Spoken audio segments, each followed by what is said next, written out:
أعوذ بالله من الشيطان الرجيم رب اشرح لي صدري ويسر لي أمري واحلل عقدة من لساني يفقهوا قولي۔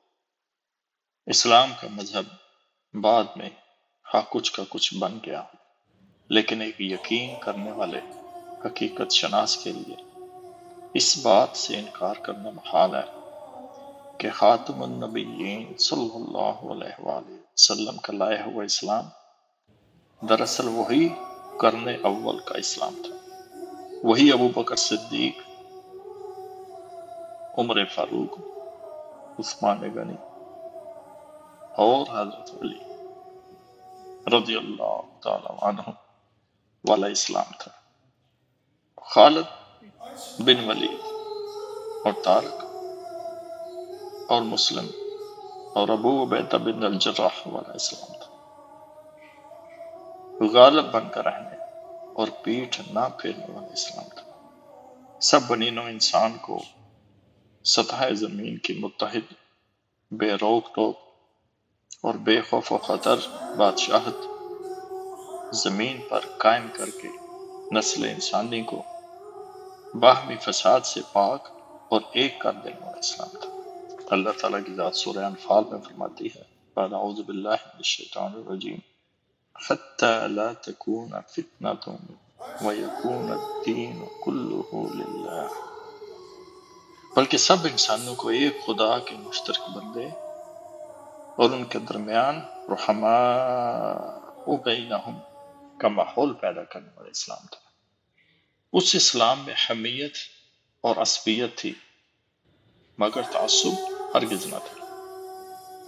یہود سے یہود ہونے کے باعث نفرت نہ تھی اور عیسائی سے عیسائی ہونے کے باعث اجتناب نہ تھا۔ دین خدا سے دین محمد ہونے کے باعث محبت نہ تھی۔ سرور کائنات صلی اللہ علیہ وآلہ وسلم کی وفات کے بعد جب حضرت عمر رضی اللہ تعالیٰ عنہ نے تلوار ہاتھ میں لے کر لوگوں سے کہا کہ رسول خدا مرے نہیں، تو حضرت ابو بکر صدیق رضی اللہ تعالیٰ عنہ نے فرمایا کہ لوگوں، اگر رسول خدا کی تلاش میں ہو تو سمجھ لو وہ تو انتقال کر گئی، لیکن خدا زندہ ہے اور اس کو موت ہرگز نہیں۔ یہ سب اس لیے کہ اس اسلام کو محمد صلی اللہ علیہ وآلہ وسلم سے بحث نہ تھی۔ ان کو بنی نوع انسان کی طرف خدا کے بھیجے ہوئے قاصد کو بت بنانا ہرگز مد نظر نہ تھا۔ ان کو پیغام خدا سے غرض تھی، بنی نوع انسان کی طرف خالق زمین و آسمان کے بھیجے ہوئے خط کی بےتابی تھی۔ وہ اس بات کے درپے تھے کہ حکم نامہ خدا کی تعمیل ہو، مشیت ایزدی پوری ہو کر رہے، جو شے وہ بادشاہوں کا بادشاہ چاہتا ہے اس کی تکمیل ہو۔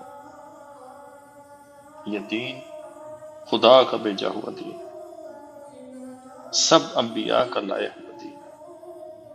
محمد صلی اللہ علیہ وآلہ وسلم کا بنایا ہوا دین ہرگز نہیں۔ وما علینا الا البلاغ المبین۔